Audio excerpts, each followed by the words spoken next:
Guys, my name is Tanner Anderson and welcome to my YouTube channel, and please don't forget to subscribe along and let's go on a journey right now.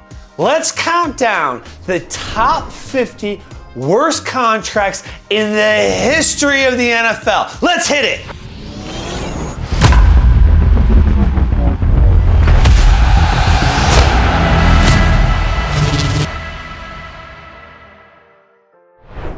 Junior Galette is a true underdog story because this guy went undrafted at Temple University during the 2010 NFL draft, but against all odds, he made the New Orleans Saints 53-man roster. And just 3 seasons after going undrafted, he was named the Saints starting outside linebacker, leading the team in sacks with 13, which led to the New Orleans Saints to reward Junior Galette with a new 4-year, $41.5 million contract that included $23 million in guaranteed money. However, this is not a story with a happy ending because a few weeks after the ink was dry on that deal, a video surfaced on the internet showing Junior Galette hitting a woman with a belt. This led to an NFL investigation and eventually him being arrested for battery. But while the investigation was going on, Junior Galette, he was allowed to play. And since the Saints had already given him $18 million in guaranteed money, he was allowed to play in the 2014 season, where he was named a team captain and once again led the Saints in sacks. However, after the season, all the charges were dropped, but the Saints, they decided to cut Junior Galette after just 1 year into his 4-year deal, taking a $16.5 million dead money cap hit in the process. Guys, are we sure that Donovan McNabb was actually a good football player, or maybe he was just the luckiest quarterback in the history of the NFL because he had a generational offensive mind as his coach, and he always had a plethora of talent around him on the offensive side of the ball because everything this guy did outside of Philadelphia in his career was absolutely dog shit. Case in point, his 1 year with the Washington Redskins. The Redskins, they traded a second-round pick to acquire the 6-time Pro Bowler from the Eagles. And by week 8 of the first season of his time in Washington, there was questions in the media whether Donovan McNabb would be benched or not because him and head coach Mike Shanahan, they did not get along whatsoever. However, just a few weeks after these questions arose in the media, Washington Redskins owner Dan Snyder shocked the entire NFL world by rewarding McNabb with a 5-year, $78 million contract that included $40 million in guaranteed salary. I mean, what the actual fuck were they thinking? Because it's not like giving him more money made Donovan McNabb a better quarterback or get along with his coach any better. And by the end of the year, just a few weeks after receiving this deal, Donovan McNabb was benched and demoted to 3rd string. And the following offseason, the Redskins, they had to unload McNabb and his ridiculous contract to the Minnesota Vikings in exchange for a 6th-round pick just 1 year after sending out a 2nd-round pick to acquire this dude. The most selfless thing that Aaron Hernandez did in his entire life was kill himself. Not only did he rid taxpayers of the responsibility of paying for his existence to be locked up in a cage for the remainder of his life, he killed himself while his case was still in appeals. I mean, sure, Aaron Hernandez was found guilty of murder, but his lawyers, they appealed that court decision. Therefore, based upon the law, he technically wasn't guilty of murder until that appeal went through. So therefore, the New England Patriots, they couldn't legally void his contract that he had signed a few years prior that was 5 years and $40 million that included $15.95 million in guaranteed money. So Aaron Hernandez killing himself while his case was still in appeals meant that he was never technically guilty of murder. Therefore, the New England Patriots were forced to pay out the $15.95 million in guaranteed money to his fiance and his daughter. Unfortunately for DeAngelo Hall, he is best going to be remembered for being emasculated on national television when DeAndre Hopkins told him he only feared God and then proceeded to break his ankles and in the process broke DeAngelo Hall's spirit and his career. But once upon a time, DeAngelo Hall, he was a very good cornerback for the Atlanta Falcons, a Pro Bowler in fact, but everything went downhill in 2008 when he was traded to the Oakland Raiders for a couple of mid-round picks. And the Raiders, they immediately gave Hall a new 7-year, $70 million contract that included $25 million in guaranteed salary. However, almost from the beginning, this contract, it was an absolute disaster. And shockingly, just 8 games into the first year of the deal, the Raiders, they cut DeAngelo Hall. And publicly, they stated it was because Hall could not get their man-to-man concepts for their defense, when in reality, by cutting him just 8 games into the first season, they saved themselves $17 million on his guaranteed signing bonus. So, in total, DeAngelo Hall, he played 8 games for the Oakland Raiders, meaning he made $1 million per game that he played. I mean, what were the Seattle Seahawks supposed to do? This guy was just 28 years old, still in the prime of his career. He just came off a season where he led the team to their first ever Super Bowl appearance, and he was the regular season league MVP, rushing for nearly 2,000 yards and 28 total touchdowns. So it made perfect sense for the Seahawks to give Shaun Alexander an 8-year, $62 million contract that included $15.1 million in guaranteed salary. However, almost immediately after the ink was dry on this deal, it was a bad contract because the Seahawks, they allowed their all-pro left tackle Steve Hutchinson to walk for nothing in free agency. And then, in week 3 of the first year of this deal, Shaun Alexander, he broke his foot and he was never the same player again. In fact, he only made it 2 more seasons in Seattle, never rushing for 1,000 yards again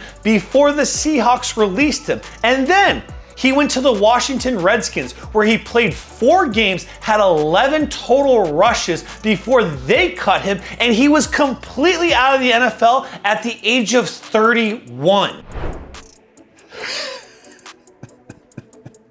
Less than a year after giving Jay Cutler this ridiculous 7-year, $126 million contract with $54 million in guaranteed money, an anonymous source within the Chicago Bears organization said that the front office had serious buyer's remorse over this deal.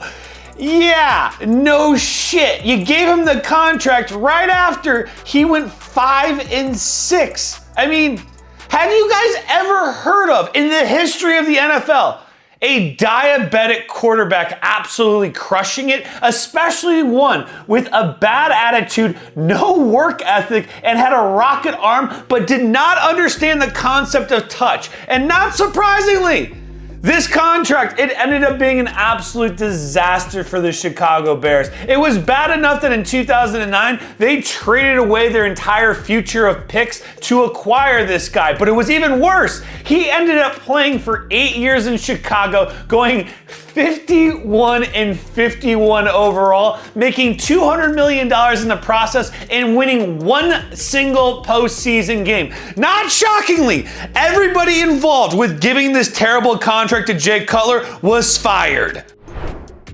I mean, You really can't blame the Atlanta Falcons and Arthur Blank for giving Michael Vick this ridiculous 10-year, $130 million contract with $37 million in guaranteed money and a $22.5 million signing bonus. I mean, after all, he was easily the most popular athlete in the city of Atlanta. Hell, he might have been the most popular athlete in the NFL, period. Plus, he was a former #1 overall pick. Sure, there were some concerns over the people he hung out with and his ability to make passes in the pocket and win playoff games in cold weather areas, but you had to go for it if you're the Atlanta Falcons. However, almost immediately after Michael Vick signed this deal, he made a complete mockery of the Atlanta Falcons having faith in him both on the field and off of it, because in the first 2 seasons of this new contract, he won 15 total games, going 15-16 as a starter and only completing 55% of his passes. And if we thought that was bad, wait until 2007 when he was arrested for running an illegal dogfighting ring and he was sentenced to 23 months in federal prison. And then the Atlanta Falcons and their owner Arthur Blank, he decided that he wanted to try and get some of that guaranteed money back from Michael Vick, so he went and sued the quarterback, trying to recoup some of the money, and he was kind of successful because Michael Vick ended up only making $30 million of the $130 million contract that he signed. Percy Harvin was absolutely electric. Die-hard Minnesota Vikings fan here, I can attest to how awesome this guy was. So, shouldn't it have been a little bit of a red flag to the rest of the NFL that the Minnesota Vikings were willing to part with a guy that was so good who was still in the prime of his career? Because while Percy Harvin was still in Minnesota, he had several physical confrontations with coaches on the staff. Plus, there was a lot of people that questioned his work ethic, which wasn't great for a guy who seemed to be injured all the time. And these questions, they just didn't start when he got to the NFL and was playing for the Minnesota Vikings. No, there was questions about his work ethic going all the way back to his college days at Florida. However, with all of this, that still didn't stop the Seattle Seahawks from trading a first and a third round pick to acquire Percy Harvin. And then, to make matters even worse, they immediately gave him a brand new 6-year, $67 million contract with $25.2 million in guaranteed money. And things got off to a horrific start because Percy Harvin, he missed his entire first regular season on this deal with a hip injury. And then, the following offseason, the Seattle Seahawks, they wanted to get off of his contract. So less than 1 year after trading a first and a third round pick to acquire Percy Harvin, they were trading him for a 6th round pick to the New York Jets. No, sports fans, I am not talking about the track star Michael Johnson, who was an absolute American hero at the 1996 Summer Olympics in Atlanta. I am talking about an absolute waste of space at the defensive end position that signed a ridiculous 5-year, $43.75 million contract that included $24 million in guaranteed money all the way back in 2014. Yes, that Michael Johnson. You probably have never heard of him because I make sports videos and I had never heard of this guy. And there's a good reason for that, because the Buccaneers, they gave him this ridiculous contract 1 year after he had a total of 3.5 sacks, because apparently he had the physique of a good football player, the skill set of a good football player, but for some reason, he wasn't a good football player. He never even came close to making a Pro Bowl. And if you thought it could get any worse, try me. 1 season in, he recorded just 20 tackles and 4 sacks. So, 1 year to the day after Michael Johnson signed this contract with the Tampa Bay Buccaneers, they cut his ass. At the peak of cancel culture, when everybody was way too sensitive, society's collective wokeness, it ended up costing Jon Gruden his job, which I am fairly certain the Raiders were extremely happy about, because they were looking for a way to get off of his ridiculous 10-year, $100 million contract that included $40 million in guaranteed money. I mean, what the hell were they thinking giving him this kind of contract? Who were they actually competing against for his coaching services? He was an analyst on Monday Night Football. It's not like every other team in the NFL was knocking on Jon Gruden's door asking him, hey, do you want to be the next head coach of our football team? You were competing against no one, and you gave him arguably the worst coaching contract in the history of sports. In fact, halfway through the first season of the deal, major sports media outlets were calling it exactly that. And then to make matters worse, Jon Gruden thought it was a good idea to start publicly criticizing his quarterback, Derek Carr. But a lifeline was thrown to the Raiders for this absolute dumpster fire. You see, from 2011 to 2018, the NFL, they were investigating the Washington Redskins and their owner, Dan Snyder. Well, during that time, Jon Gruden's brother, Jay, was the head coach, and it was reported that Jon Gruden had sent emails that used misogynistic, homophobic, and racial slurs. And this ended up costing Jon Gruden his job. But he would sue the NFL, and the two parties, they ended up settling out of court years later. Taking a 9-digit swing on a former Pro Bowl quarterback is generally thought of as not the worst idea in the world, unless that former Pro Bowl quarterback is named Derek Carr, because by the time he signed this ridiculous 4-year, $150 million contract with $70 million in guaranteed money, everybody in the NFL could see that this guy was aging in dog years. The injuries, they had begun to rack up, and he was a shell of his former younger and healthier self. And let me tell you, that former younger, healthier self was very mediocre at best. So what exactly did the New Orleans Saints expect to get in return when they gave Derek Carr the largest contract in their franchise's history? You want to know what they received? Exactly what they deserved. Mediocrity. In 2 years and 27 starts, this guy went 14-13 until he mercifully decided to retire from the game of football because of a shoulder issue. But only doing so after restructuring his contract a few months prior to give the New Orleans Saints some salary cap help by collecting $60 million more in guaranteed salary. And then he said at his press conference when he retired that he would have felt bad sitting out the entire season and cashing paychecks from the New Orleans Saints. Oh, Derek Carr, you are such a hero. You are so selfless. A guy who has made over $200 million in his NFL career for shitty quarterback play. God bless you. This dude was a stud with the Pittsburgh Steelers. He was named an All-Pro on 2 different occasions, which for the record is way more impressive than being named a Pro Bowler. In fact, Yancey Thigpen, he helped lead the Pittsburgh Steelers to a Super Bowl appearance in 1995, and he even caught a touchdown pass in that big game. However, back in the day, football was way more physical than it is now. So guys, they tended not to last as long and aged faster than they do now. So when Thigpen was up for a new contract in 1998, he had just turned 30 years old. So that should have been a red flag that he was about to fall off a fucking cliff, but it didn't stop the Tennessee Oilers from making Yancey Thigpen the highest paid wide receiver in the history of the NFL. They gave this dude a 5-year contract worth $21 million, and it included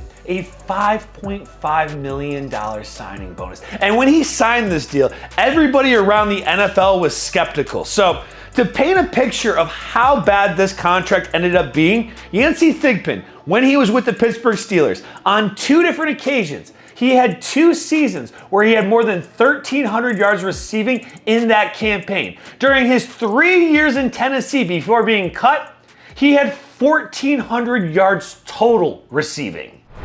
This dude sucked when he was in Pittsburgh. He was just surrounded by a really good team, which I don't know if you guys know this. Really good teams, they tend to elevate shitty quarterback play. However, while Neil O'Donnell was the starting quarterback for the Pittsburgh Steelers, he started 53 games. He won 37 of those games, which was enough to entice the New York Jets into giving him a ridiculous 5-year, $24 million contract that included a $7 million signing bonus. And poor Jets fans everywhere, they learned very quickly that the Steelers, they had put lipstick on a pig in the form of Neil O'Donnell, because this guy, he was truly terrible from the second he got to New York. In fact, in the first year of the contract, he started 6 games. The team, they went 0-6 in those games. He threw just 4 touchdown passes and 7 interceptions. But in the second year of the contract, there was hope with Jets fans because they brought in a new head coach, Bill Parcells. But not shockingly, Bill Parcells, he was not a fan of Neil O'Donnell. And halfway through his second year with the team, he was benched in favor of Glenn Foley. The Jets, they then asked O'Donnell to restructure his contract, which he said, nah, I'm cool, I don't want to do that. So they ended up cutting him. Is Jeff Garcia the Pedro Pascal of professional football? I mean, I totally get it, Jeff. You played football in the 90s and 2000s. It wasn't as open of a society that we live in now, but don't you guys think it's time to come on out? Different strokes for different folks. Nobody cares about your sexual orientation. Well, maybe Terrell Owens does about Jeff Garcia's, because one time he was asked publicly about his quarterback's sexual orientation, and he stated, if it smells like a rat and it looks like a rat. Well, there is one thing for certain, and that was Jeff Garcia was a completely mediocre quarterback that 5 different franchises learned this lesson the hard way, and none worse than the Cleveland Browns, because he had just made 3 consecutive Pro Bowl appearances with the San Francisco 49ers. So the Browns, they're like, man, we're gonna get ourselves a Pro Bowl quarterback. And they gave him a 5-year, $24 million contract that included a $7 million signing bonus. And you wanna know what they got in return for that big contract? They got the mediocre Jeff Garcia. Actually, it was worse than mediocre. He made 10 starts in the first year of that deal. He went 3-7 as a starter before the Browns decided to cut him. And I'm fairly certain that Jeff Garcia is some kind of masochist, because he went to football hell willingly with the Cleveland Browns. They cut him. He was a free agent. He could sign anywhere. And he decided to go to the Detroit Lions in 2004. Are you loca en la cabeza, Holmes? DeMarco Murray was awesome. I know that he had a short career, but let me tell you, it was a glorious one, because in his 4 seasons with the Dallas Cowboys, this guy rushed for over 1,000 yards on 2 different occasions, including his iconic 2014 season where he rushed for nearly 2,000 yards, 13 touchdowns, and he was named the NFL's Offensive Player of the Year. And this was enough for Dallas's arch rivals, the Philadelphia Eagles, to sign the star running back to a 5-year, $40 million contract that included $21 million in guaranteed money. However, I don't think anyone in Philadelphia took a second to stop and think, why would their arch rival Dallas Cowboys be willing to give up their best player for absolutely nothing? Because the very second the ink was dry on this contract, it was pretty obvious that it was going to be an absolute disaster. DeMarco Murray, he did not fit in with the Eagles, the city of Philadelphia, their offensive scheme whatsoever. In fact, in his one and only year in Philadelphia, he only started half the games. He had 193 rushing attempts for just 702 yards. And after the season, the Eagles, they essentially dumped his contract in a trade to the Tennessee Titans. And in his first year with the Tennessee Titans, he had a bounce back campaign. But in his second season, they had just drafted a rookie running back by the name of Derrick Henry, so he was benched. And after that year, DeMarco Murray, he was cut by the Tennessee Titans, never to play in the NFL ever again. Raiders owner Al Davis proved time and time again that he was obsessed with speed on the football field. Darius Heyward-Bey is the first name that comes to mind when thinking of Al Davis and speed. But Davis also proved time and time again that he was not afraid to spend money in free agency on very mediocre players. Case in point, Desmond Howard, because you see, Al Davis, he had a weakness. He liked shiny objects, and there was no shinier object than Desmond Howard entering 1997 NFL free agency, because this guy, he had just came off a Super Bowl where he returned 2 kickoffs for touchdowns, which made him the first kickoff returner in NFL history to be named Super Bowl MVP. But I have a question for you guys. Have you ever heard of a former NFL player by the name of Glenn Milburn? No? Me either. But Glenn Milburn played 2 less seasons in the NFL than Desmond Howard did. He was also a kickoff returner. And Glenn Milburn, he had better stats in his career than Desmond Howard did. But he wasn't a shiny object that Al Davis liked, because Desmond Howard, he had won a Heisman Trophy in college and then a Super Bowl MVP in the NFL. So makes sense why Al Davis gave him a 4-year, $6.1 million contract that included a $2 million signing bonus. And not shockingly, this contract was an absolute disaster, proving why you do not overpay for guys on special teams, because they are a dime a dozen. Go find a guy with speed on your bench that knows how to protect the football. And Al Davis and the Raiders, they learned this the hard way with Desmond Howard, because after his 2nd year of this contract, he was cut by the team. As a diehard Minnesota Vikings fan, I'm feeling pretty good.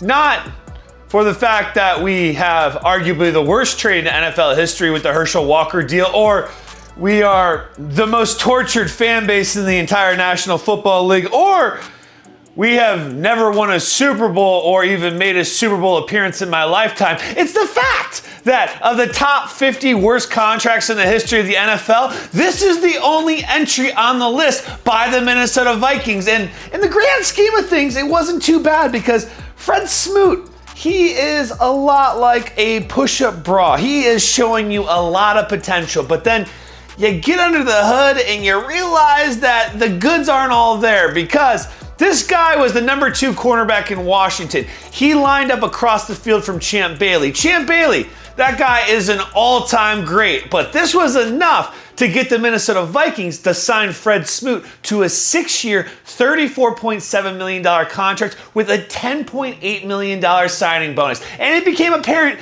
very, very quickly that this guy, he was not a number 1 cornerback. In fact, he wasn't very good at all when he wasn't lining up across the field from an all-time great. He only lasted 2 seasons in Minnesota before they mercifully released him. And his lasting memory with the Vikings, sadly, is this guy was the mastermind of the Love Boat scandal. And if you don't know about the Love Boat scandal, that was when a bunch of Minnesota Vikings players, they decided to charter a cruise ship on Lake Minnetonka and party with a bunch of hookers.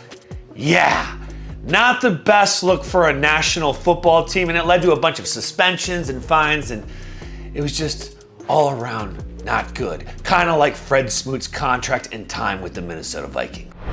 Rarely does sitting out an entire season because you're unhappy with your contract actually work out for a player. I mean, worst case scenario, see Le'Veon Bell. But in the instance of Sean Gilbert, it actually worked out for this guy pretty good, at least financially speaking. You see, he was drafted number 3 overall by the Rams, and he had 4 very good years with the Rams, including making a Pro Bowl. But then the Rams, they decided to trade him to the Washington Redskins in exchange for a first-round pick. And in his first season in Washington, he made another Pro Bowl appearance. But Gilbert, he wanted a long-term contract extension. And the Redskins, well, they are notoriously cheap. They said, we are not going to give you a long-term contract extension. Instead, we are going to place you on the franchise tag. And Sean Gilbert's like, you know what?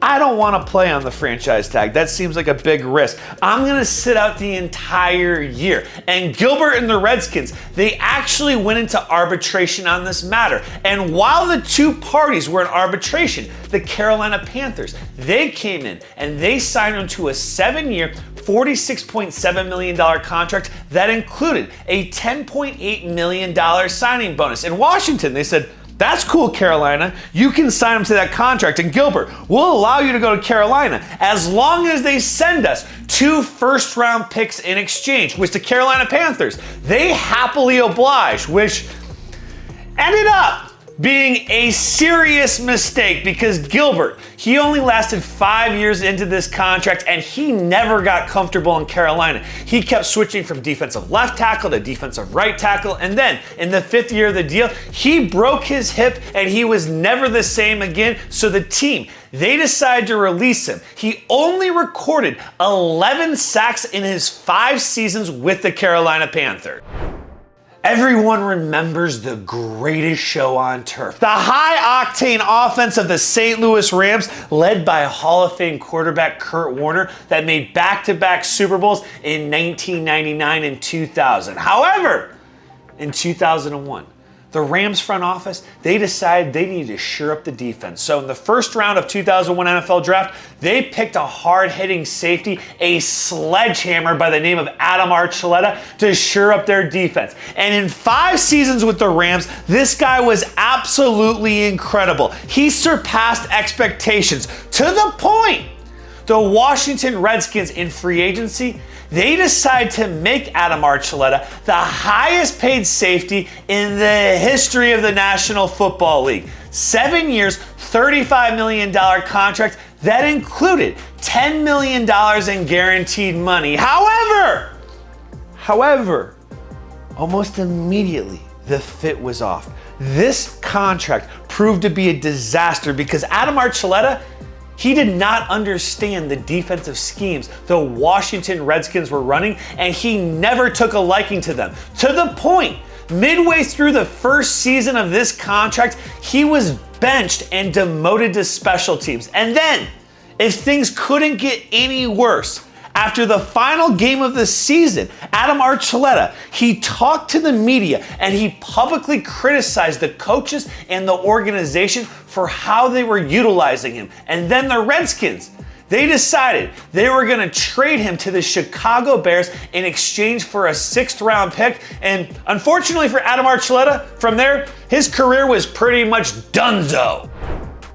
How tall is too tall to play quarterback in the NFL? Because whatever the answer is, Brock Osweiler, I feel like he was pushing the height limit because this guy out there on the field, he looked like a fucking statue that couldn't move. But still doesn't change the fact, at one point in time, this guy was the most sought-after free agent quarterback to hit the market in NFL history until Kirk Cousins came along when he became a free agent from the Washington Redskins. And to be fair, Brock Osweiler, he deserved to be so highly sought after because he was Peyton Manning's backup in Denver. And in 2015, when Manning was injured, Osweiler stepped up as the starter for the team and he led them to a 5-2 record. Now, that team was absolutely fantastic because they ended up winning a Super Bowl with Peyton Manning in his last year when Manning could barely throw a fucking football, but that's neither here nor there because the Texans, they decided to open up their checkbook and make Brock Osweiler their franchise quarterback, giving him a 4-year, $72 million contract that included $37 million in guaranteed money. But it became pretty obvious pretty quick that Brock Osweiler may have been too tall to be a star quarterback in the NFL. Actually, he may have been too tall to be even a decent starting quarterback in the NFL because this guy, he made 14 starts in the first year of his contract with the Houston Texans. He went 8-6 in those starts. And then, after the season, the Texans are like, we've had enough of this tall drink of water. We're going to trade him to the Cleveland Browns for a 6th-round pick because we all know Cleveland's fucking stupid and they'll take any quarterback on. And not so shockingly, it didn't work out in Cleveland for Brock Osweiler. And a few years later, he was pretty much out of the NFL. Ed Reed is easily my 2nd favorite football player of all time, only behind the great Randy Moss, straight cash homie. And for my money, Ed Reed is easily the 2nd greatest safety ever to lace them up, only behind the great Ronnie Lott. However, Like a lot of great players before Ed Reed and after Ed Reed, Father Time catches up with them all. Case in point, after the 2012 season, Ed Reed was sitting at home on his couch and he's like, you know what? I don't think I really want to play football anymore. I'm going to retire from the game. And the Baltimore Ravens like, yeah, I think that's a good idea. We're not even going to offer you a contract. But then all of a sudden, the phone rang and Ed Reed goes, hello? And it's the Houston Texans on the other line going, hey, Ed, can we still convince you to come play some football? And Ed Reed's like, depends on the price. If it's right, you got my attention. 3 years, $15 million with $5 million in guaranteed money. And Ed Reed's like, $5 million in guaranteed money sure beats the shit out of sitting on my couch. I'm in. But unfortunately for both parties, this was an absolute disaster almost from the get-go. Because by week 9 of the first season of this contract, they had already benched the icon. And then the following week, when Ed Reed only played a few plays in a game, he publicly criticized the coaches. And it got so bad that after he did this, the team, they decided to release him, allowing him to sign with anybody for the remainder of the season. And the New York Jets are like, well, we can use an icon in our secondary. So they picked up Ed Reed, but they realized very quickly that this guy was completely washed. And then after the season, Ed Reed's like, it's cool. I got $5 million more bucks. I'm going to be out this bitch. Deuces. I'm retiring for good now. This dude had one of the greatest rookie seasons in the history of the NFL. He was so dominant, he earned the nickname The Freak. In fact, in his first 5 years in the NFL, all for the Tennessee Titans, he made 63 career starts and he had 47.5 sacks. So, when he became available in free agency, the Philadelphia Eagles, they were clamoring to acquire his services, so they overpaid like a motherfucker, giving him an 8-year, $65 million contract that included $20 million in guaranteed money. And when he signed with the Eagles, the city of brotherly love, they celebrated, thinking they got the second coming of Lawrence Taylor, a guy nicknamed the Freak. Unfortunately, the previous standard that he had set in Tennessee, he never even came close to living up to it, because his first 2 years in Philadelphia, he was completely healthy, but they were extremely mediocre from an output standpoint. And he blames it on getting double teamed every single game. But it was pretty clear that Jevon Kearse, he had lost a step by the time he got to Philadelphia. And then in year 3 of this contract, he had a catastrophic knee injury and he was never the same player ever again in his career. To the point, in his 4th year of the deal, he was actually benched and no longer a starter. So after the 4th season was up, they cut ties with him completely, releasing him from the team. And in 4 years with the Philadelphia Eagles, he recorded just 22 sacks. Maybe there was a mix-up. I mean, it really is the only logical explanation as to why the Jacksonville Jaguars would give a wide receiver from the Oakland Raiders named Jerry Porter a 6-year, $34.4 million contract with $10 million in guaranteed money. Maybe the Jaguars thought that they were actually offering Joey Porter, an all-time great linebacker with the Pittsburgh Steelers, who happened to be a free agent in the same offseason as Jerry Porter was, this same contract. Because no matter how you chop it, how does one give a 29-year-old wide receiver who has never had 1,000 receiving yards in a season or 80 receptions in a season this kind of contract? And unfortunately, for all parties involved, the Jaguars, Jerry Porter, this ended up being his last contract in the NFL. He only played 6% of the games on the 6-year deal. In fact, he only made it 1 year, catching 11 balls for 181 yards before the Jaguars decided to cut him, and he never again played in the NFL.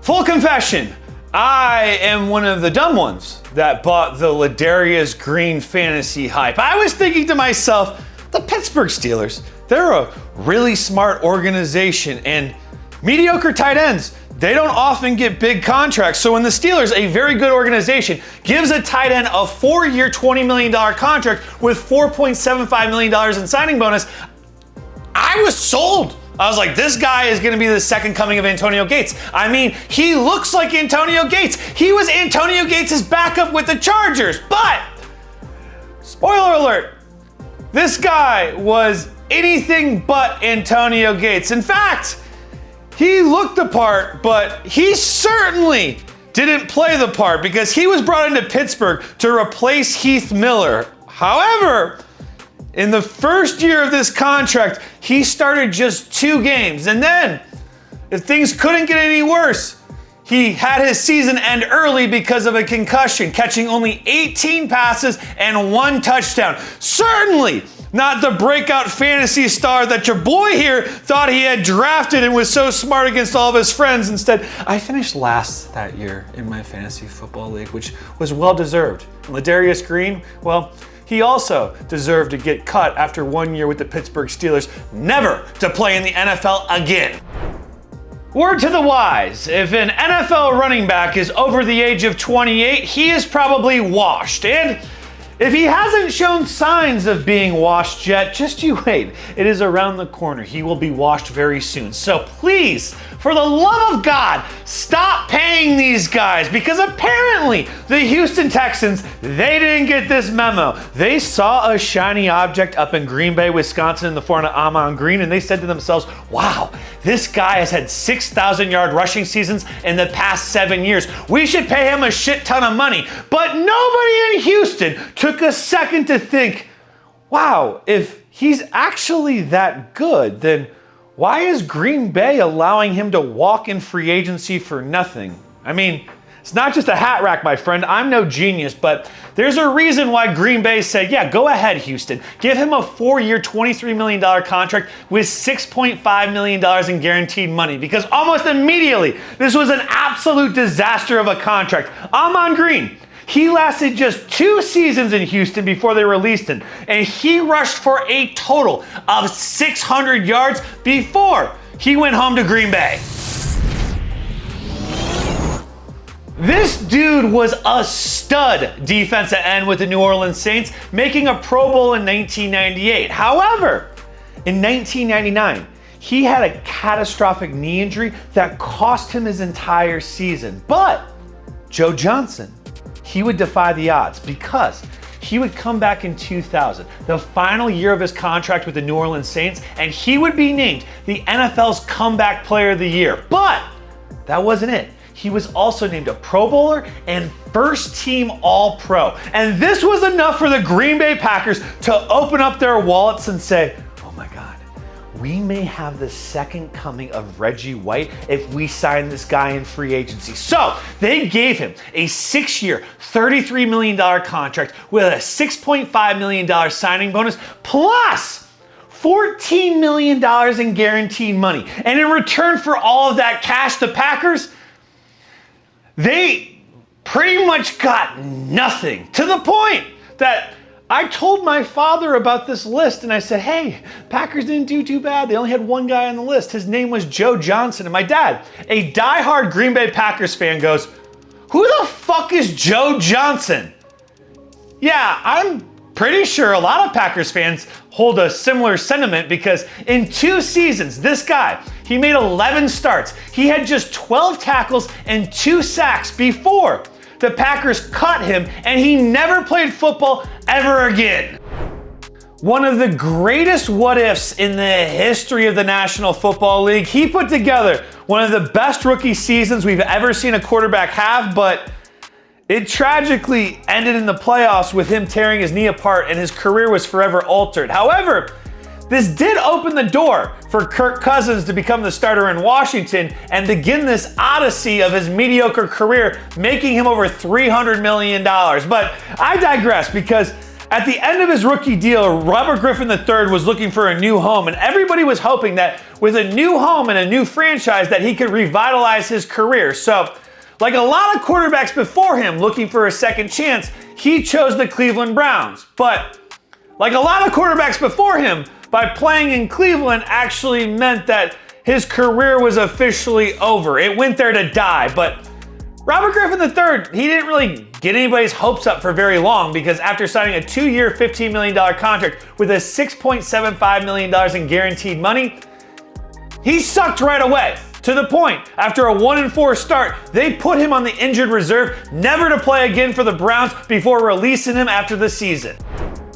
One of the great wide receivers that oftentimes gets left off of that incredible LSU legacy wide receiver tree, Dwayne Bowe. He was a former first-round pick, and in his 8 seasons with the Kansas City Chiefs, this guy, he was the very definition of consistent. However, in his final 2 years of his contract with the Chiefs, he began to show some signs of aging. He couldn't separate as well. His stats started to fall off. In fact, in his final year with the Chiefs, he didn't catch a single touchdown pass. But entering free agency, he was still only 30 years old, and over the course of the last 2 seasons, he averaged 12.2 yards per catch and 50 receiving yards a game. So this was enough for the Cleveland Browns to open up their wallets and give Dwayne Bowe a 2-year, $16 million contract that included $9 million in guaranteed money. However, almost immediately, this was an absolute disaster because Dwayne Bowe, he was very clearly a shell of his former self. In fact, in his 1 year with the Cleveland Browns, he didn't start a single game. In fact, he had 5 total catches for 85 yards and no touchdowns before the Browns cut him, and he never played in the NFL again.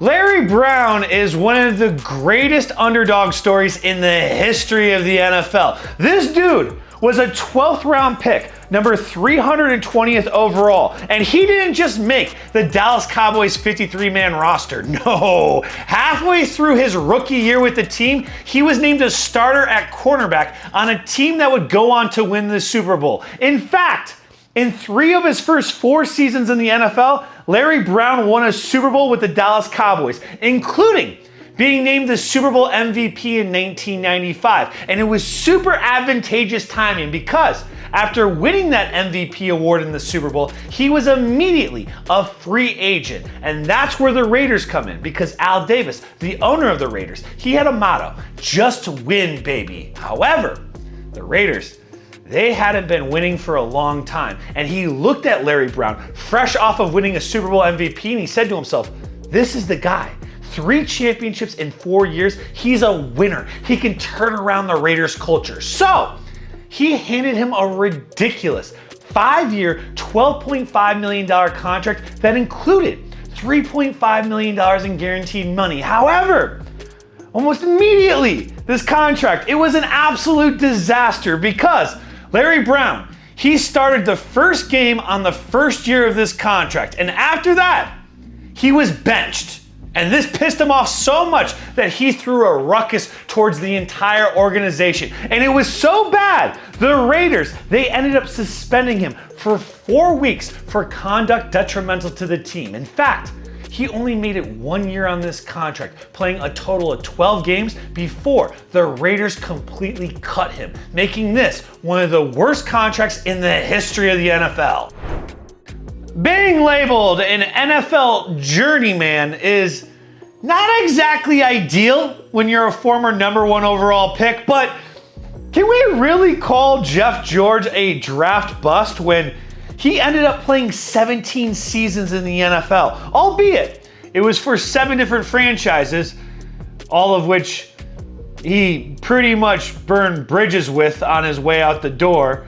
He was a walking red flag as a quarterback. But one team that ignored all of these red flags was the Washington Redskins, who gave him a 4-year, $18.25 million contract with a $2 million signing bonus because their logic was this guy had just led the Minnesota Vikings to an 8-2 record as a starter and to the NFC title game. But the flaw in that logic is if the Vikings actually liked him that much, then why did they never offer him a contract allowing the Washington Redskins to overpay for him? Yeah, the Washington Redskins under Dan Snyder, not exactly the smartest franchise in sports, but nonetheless, Jeff George did what Jeff George does. He immediately started clashing with his teammates and his coaches, and in 2 underwhelming seasons with the Washington Redskins, they had enough and they cut his ass. A former first-round pick who, the year prior to signing this 7-year, $34.8 million contract that included a $5 million signing bonus with the Denver Broncos, Daryl Gardener, while he was a member of the Washington Redskins, he set a career high in tackles and had the 2nd most sacks of his career.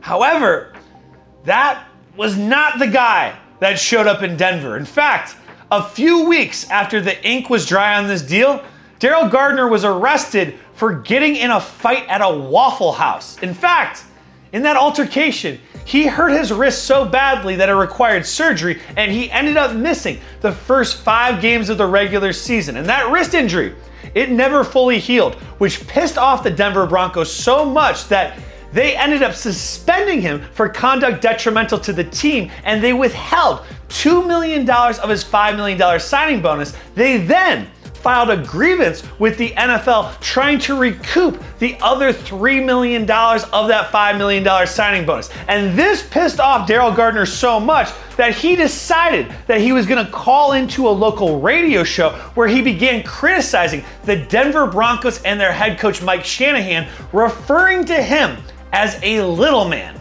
And this obviously did not go over with the folks in Denver. And he played just 2 games on this contract before they cut him altogether, and he never played in the NFL again.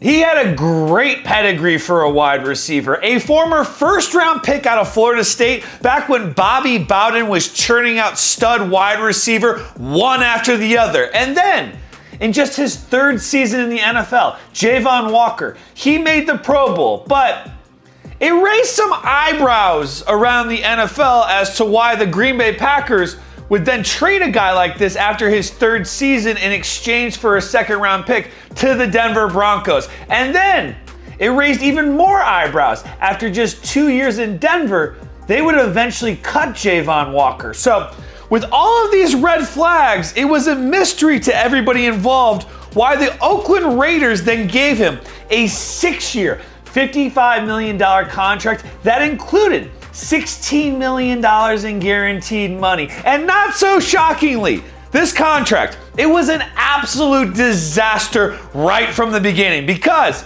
before he even played his first game with the Raiders, he was jumped by a couple of acquaintances and robbed. This caused him to miss most of his first season with the Raiders, playing in only 7 games. And just when you thought it couldn't get any worse than that for Javon Walker, in his 2nd year of the contract, he played just 3 games before the Raiders decided to cut him. So, in total, in 2 years with the Oakland Raiders, Javon Walker played 10 games, making $2.1 million per game, catching 15 passes for 200 yards and no touchdowns.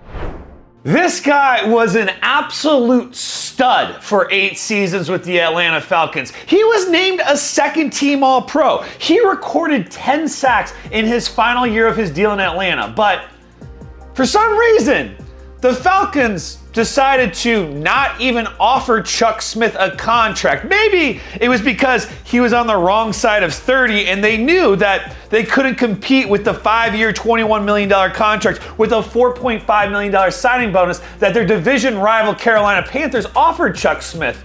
Or maybe it was because they saw this guy in their building every single day, and they knew that his production was about to fall off a fucking cliff, because almost immediately after the ink was dry on this deal, it became an absolute disaster for the Panthers, because in preseason, he tweaked his knee in a practice, but wanting to live up to the hype of his new contract, he decided to play through it, which turned out to be a catastrophic choice, because in the 2nd game of his 1st year of this contract, he completely blew out his knee, and he was never the same again. It required multiple surgeries to fix, to the point Chuck Smith, he never played another professional football game in his life, and after the 1st year of the contract, he was cut by the Panthers.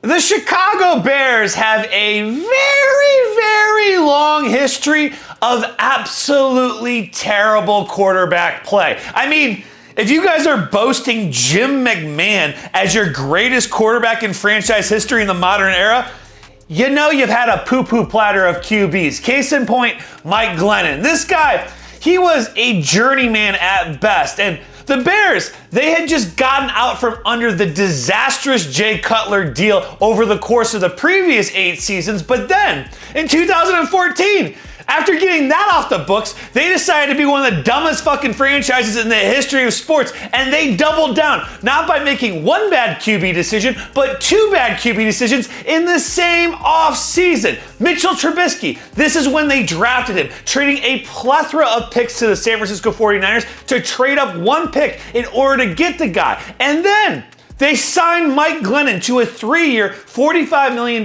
contract that included $18.5 million in guaranteed salary, because their thought process was Trubisky, he was a bit raw and he was going to take some time to develop, which made sense. It was logical. He had only really played 1 year at North Carolina, so they were going to have Mike Glennon come in and have the starting position so he could mentor and coach Mitchell Trubisky until he was ready. But there was a major problem with this logic, because Mike Glennon was absolutely dog shit right from the get-go. To the point, he only made a few starts for the Chicago Bears until he was benched, and they were forced to put in Trubisky, who was nowhere near ready, and then at the end of the season, they cut Mike Glennon. The former number 12 overall pick was the perfect complement lining up across the field across from Michael Irvin with the Dallas Cowboys. He was a huge part of the early success of the Cowboys in the early 90s. But Alvin Harper in 1995, he decided that he was going to trade in the stability and winning ways of the Dallas Cowboys for the dysfunction and perpetual losing of the Tampa Bay Buccaneers. All because they offered him a 4-year, $10 million contract that included a $3 million signing bonus. And they were doing this because they thought that Alvin Harper could be their number 1 wide receiver. Spoiler alert, Alvin Harper was not a number 1 wide receiver, but to his defense, he was having Trent Dilfer throw him the ball. It was no longer Troy Aikman, who is an all-time great quarterback, but I digress. His first season with the Buccaneers, it was completely underwhelming. And if you thought it could get any worse from there, oh, hold my beer. It absolutely does, because Alvin Harper, the second year of his contract, he missed the first 3 games with a knee injury. And then when he came back, he was so ineffective that one of the worst teams in the National Football League, they decided to bench him. In fact, in total, in 2 seasons with the Tampa Bay Buccaneers, he had just 19 catches for 289 yards before they decided to cut him. And not so surprisingly, Alvin Harper, he ended up finishing his career playing in the XFL. In 2001, ESPN the magazine ran a profile on David Boston that pretty much signaled to the world that everyone in the National Football League knew that this guy was on steroids. I mean, they nicknamed him RoboCop. Other players were quoted as saying it was just a matter of time before this guy got busted for juicing, because it was impossible for a human being to go from 209 pounds to 257 pounds while also going from 11% body fat to 5.5% body fat while maintaining 21-inch biceps and a 34-inch waist.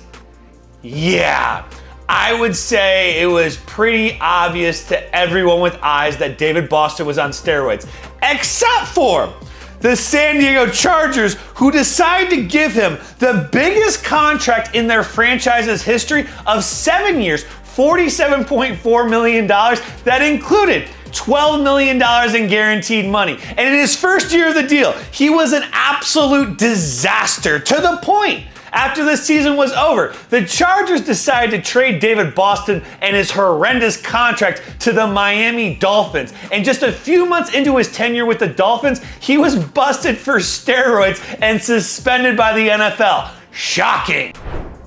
I'm going to start calling this the bad contract blueprint. A former first-round pick who has success early in his career for the team that drafted him is suddenly up for a new contract, but the team that he's with, where he had all the success, for some reason doesn't want to give him a new deal, so a desperate team overpays for him, and it becomes an absolute disaster with him underwhelming on the field and being cut before the end of the contract. We'll start calling this the Dale Carter, because he was a first-round pick of the Kansas City Chiefs, won the NFL's Rookie of the Year on the defensive side of the ball in his first season, then was named to 4 straight Pro Bowls in seasons 3 through 7, but For some reason, the Kansas City Chiefs, they decided not to offer Dale Carter a contract and instead let him walk in free agency for nothing to their division rival, the Denver Broncos, for 4 years, $22.8 million that included a $7.8 million signing bonus. Now, why in the world would the Chiefs give their division rival a stud player like Dale Carter?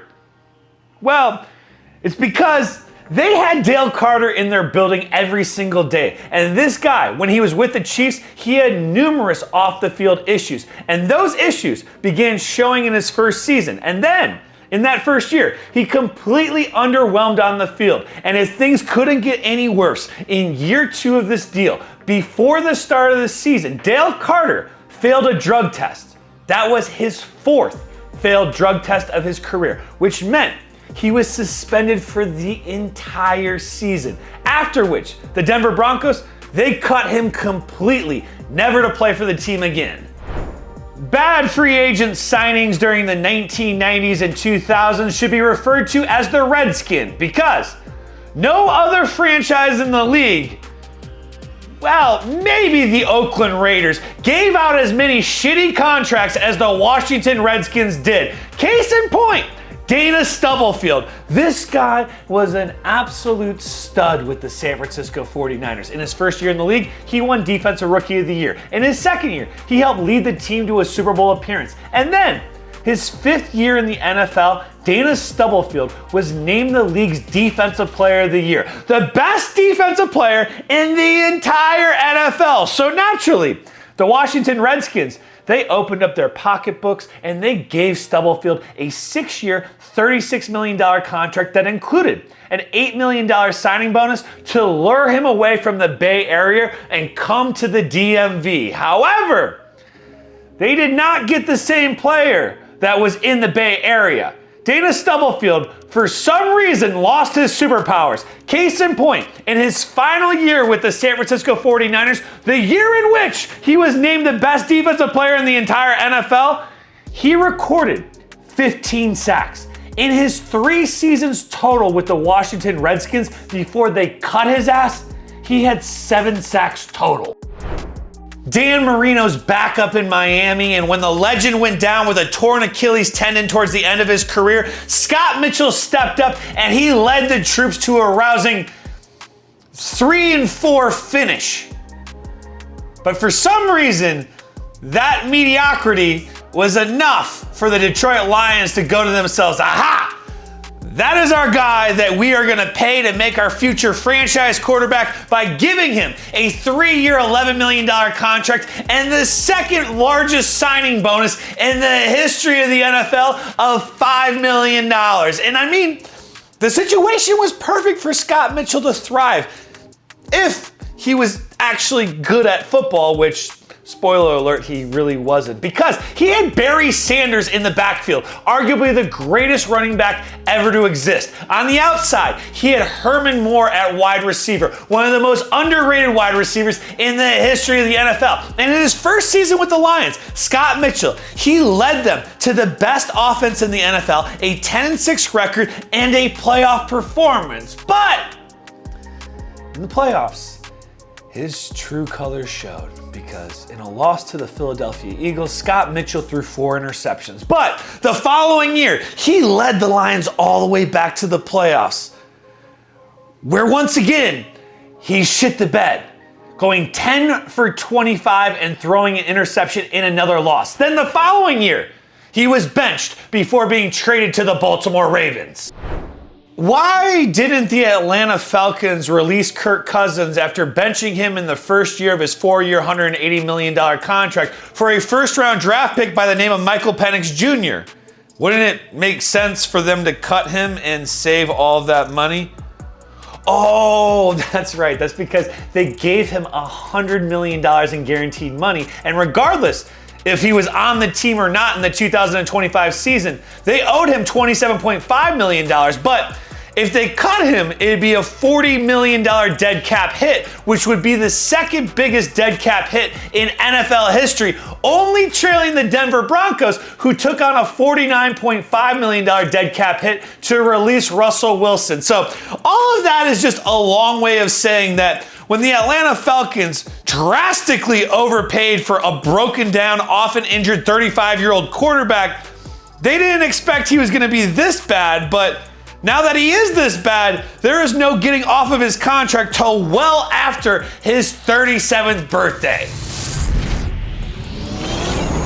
He was the front runner to win the NFL MVP in 2017 before he went down with a torn ACL in week 14 of that year. And what should have been the first of many red flags for the Philadelphia Eagles, they ended up getting better after Carson Wentz went out with a career backup in the form of Nick Foles, who led them all the way to a Super Bowl victory. However, the Eagles, they still believed in their guy, a former number 2 overall pick. So, 3 weeks into the 2018 season, he returned despite back issues limiting his play. And he didn't have a very good 2018 season, but that didn't stop the Eagles from giving him a brand new 4-year, $128 million contract that included $107 million in guaranteed money. And in the first year of that deal, Carson Wentz, he repaid the Eagles' faith in him by leading them to an underwhelming 9-7 record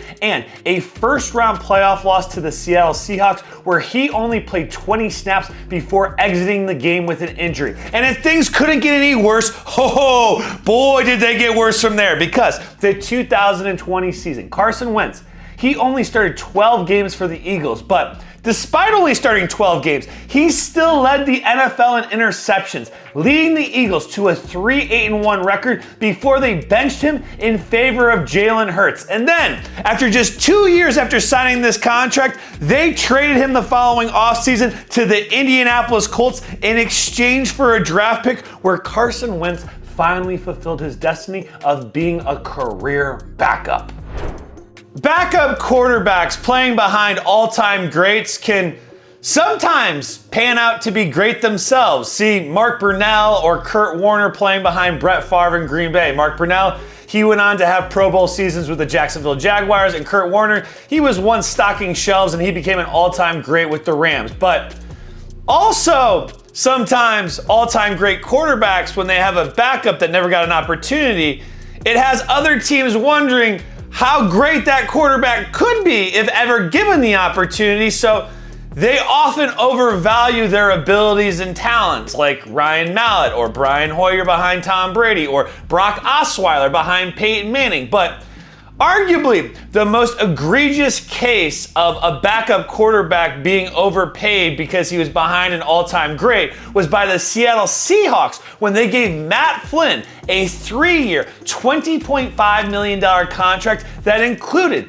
$10 million in guaranteed money. And this was all because the previous year, Matt Flynn had made spot starts when Aaron Rodgers was out hurt, and he had impressed the Seahawks so much that they decided to sign him. But almost immediately, this contract was an absolute disaster because the Seahawks, they had signed Matt Flynn to be their franchise quarterback. However, in that year's draft, in the 3rd round, they had drafted a kid from Wisconsin by the name of Russell Wilson. And right away in training camp, Russell Wilson outperformed Matt Flynn to the point he lost his starting job to the rookie. In fact, in Matt Flynn's first and only season in Seattle under this contract, he threw a total of 9 passes before being traded to the Raiders. Nadi Asamoah was winning at life when he signed this contract with the Philadelphia Eagles. Not only did they give him 5 years, $60 million that included $25 million in guaranteed money, but at the time of inking this deal, he had just started dating Kerry Washington. And the two of them, they would go on to get married, and they're still together to this day with 2 kids. But all of that doesn't change the fact that this is one of the worst contracts in the history of the NFL. But I really can't blame the Philadelphia Eagles for shelling out this kind of cash for a shutdown cornerback who had proved it time and time again that he was an absolute stud. Because from 2008 to 2010, the 3 seasons prior to him signing this contract with the Oakland Raiders, Nadi Asamoah, he had made the first or second team All-Pro in each of the previous 3 seasons. But Once he got to the city of brotherly love, it seemed like his football playing abilities, they completely went away because he was never the same player again. And after 2 seasons of underwhelming performances, the Eagles, they approached him and they said, hey, would you mind restructuring your contract? And he was like, nah, I'm good. And like, oh, okay, you're good. That's fine. We're going to cut your ass. And so pretty much he was out of the NFL after 2 years of this contract because the Eagles didn't want him anymore and no other NFL team did either. I still have a lot of Kenny Galette stock. I am holding on to that like I'm holding on to my Beanie Babies, hoping one day that both make a comeback, even though the early returns are not looking too promising. But Kenny Galette was an absolute stud when he was with the Detroit Lions. But then again, Matthew Stafford does make a lot of guys that aren't very good look much better than they actually are. But Kenny Galette, I thought was going to be the second coming of Davante Adams. That was until he decided to leave Detroit in favor of the New York Giants because they gave him a 4-year, $72 million contract with $40 million in guaranteed money. And the big problem I had with that was the Giants really didn't have a serviceable quarterback to throw him the ball, let alone a future Hall of Famer. And it would turn out that this was a bad signing for all parties except for Kenny Galette, who got $40 million because in his first year, he played just 14 games. He had 37 catches total for 521 yards and no touchdowns. And if you thought things could get any worse, the second year, they sure did, because in the second season, he started just 3 games for the team. And during that campaign, he had a total of 6 catches, 81 yards, and a single touchdown catch. So, not so surprisingly, after the season, the New York Giants, they decided to release him. Centuries from now, historians will study the 2018 NFL playoffs and wonder to themselves, how the hell did teams led by Nick Foles, Case Keenum, and Blake Bortles all go to the NFC Championship game in the same season? And then, how the hell did a career backup in the form of Nick Foles outplay the greatest quarterback ever to lace them up in Tom Brady in the biggest game of the season? It makes no sense. It made no sense then. It makes no sense now. It even made less sense when the Jacksonville Jaguars decided to give Nick Foles a 4-year, $88 million contract right after he had this Super Bowl winning performance. And that contract, it included $50 million in guaranteed money. And if that wasn't bad enough, this deal, it could have gone up to $102 million if he hit some of his incentives. Spoiler alert, Nick Foles did not hit his incentives on this contract. In fact, he made just 4 starts on this deal in Jacksonville. He went 0-4 in those games before he was benched for a 6th-round pick by the name of Gardner Minshew, giving us all Minshew mania before he was traded to the Chicago Bears in exchange for a 4th-round pick, which is actually pretty good value when you think about it, but then again, it is the Chicago Bears, and so them doing a stupid trade is pretty par for the course.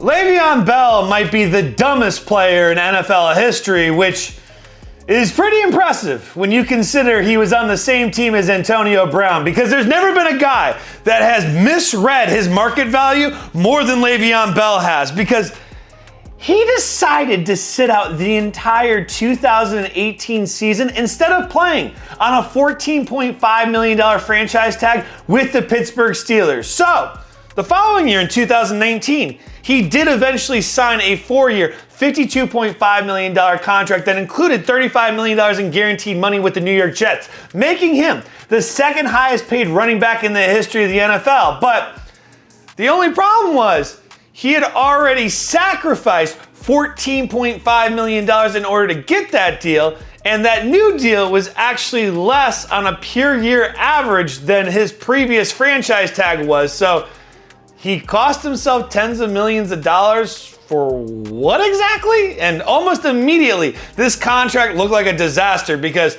the time off coupled with the fact that Le'Veon Bell was getting older, The rust showed, and he had lost a step. And his first year in New York, he was completely ineffective. And if you thought it could get any worse, oh boy, did it get worse. Because in training camp of his second season, he had a hamstring injury, which caused him to miss the first month of the season. And it was during this time that his relationship with the Jets organization, it began to sour immensely, to the point one night, Le'Veon Bell, he was just chilling on the couch and he decided to pull out Twitter and start sending out some tweets about his discontent with the Jets organization. And shockingly, this didn't go over very well, to the point 3 days after he sent out these tweets, they decided to activate him from injured reserve, despite the fact he still wasn't healthy, because they wanted to release him from his contract after just 17 games. Maybe the next time an organization is willing to part with a franchise quarterback that led them to a Super Bowl, which is easily the hardest thing to do and most sought after thing in all of sports, the other 31 teams around the NFL should be asking themselves, why are they willing to trade this guy? Well, maybe it's because the Seattle Seahawks had Russell Wilson in their building every single day, and they knew, even at the age of 32, this guy was already washed up. But for some reason, the Denver Broncos, they didn't ask themselves any of those questions. Instead, they willingly handed over a former first-round tight end, a second-round quarterback, plus 5 draft picks in order to acquire Mr. Hustle and Bustle. And if you thought that was the worst of it, oh, you just wait 1 second, because before Russell Wilson even took a snap with the Denver Broncos, they awarded him a new 5-year, $245 million contract that included a $124 million signing bonus and $161 million in guaranteed money. Yep, this is one of the most disastrous stories in the history of football for an organization, because in the first year of this deal, Russell Wilson, he did look completely washed, leading the Broncos to a 4-11 record. And then, in his second year, they were 7-8 before the Broncos decided to bench him. Not because he was playing so poorly or they had a guy waiting in the wings that they wanted to get a look at before the end of the season. No, they benched him because if he got injured, they'd owe him more money, so they wanted to make sure that didn't happen. So in 30 career starts with the Denver Broncos, Russell Wilson went 11-19. A man most famous for blowing all of his money and for his even more famous girlfriend burning down his house after she caught him cheating on him, Andre Rison was an absolute stud for the Atlanta Falcons from 1990 to 1994. He made 4 straight Pro Bowls because he had 4 straight seasons with over 1,000 yards receiving. So in 1995, he was one of the most sought after free agents on the market. And the Cleveland Browns, they were in dire need of a wide receiver. So they ponied up a 5-year, $17.5 million contract that included $5 million in guaranteed money. That was the largest contract ever given to a wide receiver in the history of the NFL. However, things didn't go too great in Cleveland, especially when you consider that Andre Rison had a flamboyant nature to him, and head coach Bill Belichick didn't really like that kind of player. And in his first year in Cleveland, he had career lows with just 47 receptions and 701 yards. And if things couldn't get any worse, in November, after a loss to the Green Bay Packers at home, the Cleveland Browns fans started booing the team. And then in the locker room afterwards, Andre Rison told reporters that he couldn't wait to get to Baltimore, that he didn't like it in Cleveland, and he considered Baltimore his home now. It was just announced that the Cleveland Browns were relocating to Baltimore after the season, and rightfully so. The fans were extremely pissed off about this, and Andre Rison, he just put kerosene on the flame. But unfortunately for Andre Rison, he never actually made it to his home in Baltimore, because after 1 season with the Cleveland Browns, they cut his ass. Damn.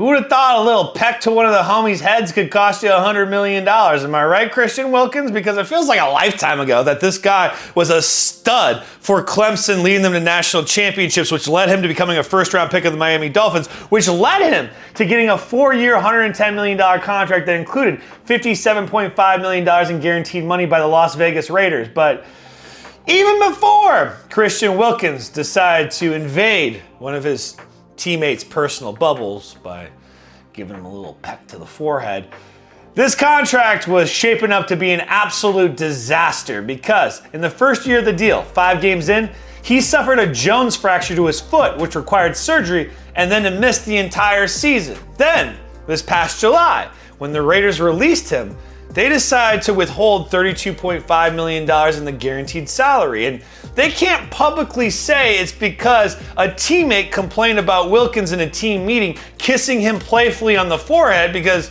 okay, like, what does that violate? You can't void a contract for that, right? So they had to say it was because there was disagreements over his rehab process because the Raiders wanted him to get a second procedure on his foot, but Wilkins didn't want to. So they said that he wasn't following protocol and taking his rehab seriously. Therefore, they had the right to cut him and save the money, and Wilkins now is suing the team. So all in all, it's an abject disaster, and Christian Wilkins, he's still not healthy, and essentially, the Raiders paid him more than $10 million a game to play just 5 games for the organization.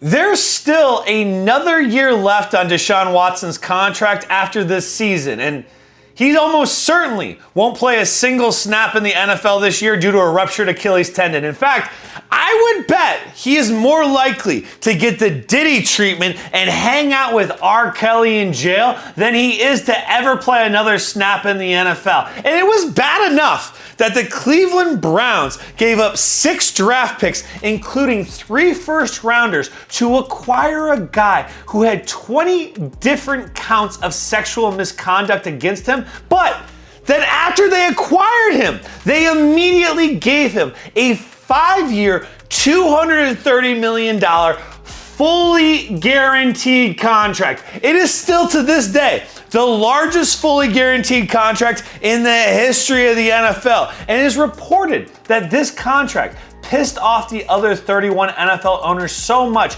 because they thought it was gonna set a new precedent. But fortunately for everyone, it has been such a disaster that there has been no precedent set, and the Cleveland Browns, they have set their organization back an entire decade by handing out this ridiculous contract, the worst in the history of the NFL, to Deshaun Watson. Because in the first year of the deal, Deshaun Watson was suspended for the first 11 games because of those 20 counts of sexual misconduct. And then, when he came back, he was absolutely disastrous, and people just said, oh, well, he hasn't played in a few years. It must be rust. He's going to be better. Year 2, definitely not better. Year 3, it got even worse. The team went 3-14, and then in week 7, Deshaun Watson ruptured his Achilles tendon, and the Cleveland Browns fans, they cheered when he was down on the field injured because they knew this guy was absolute trash, and he had ruined their organization for the next 10 plus years, and it wasn't getting any better until this deal got off the books, which won't happen until about 2027.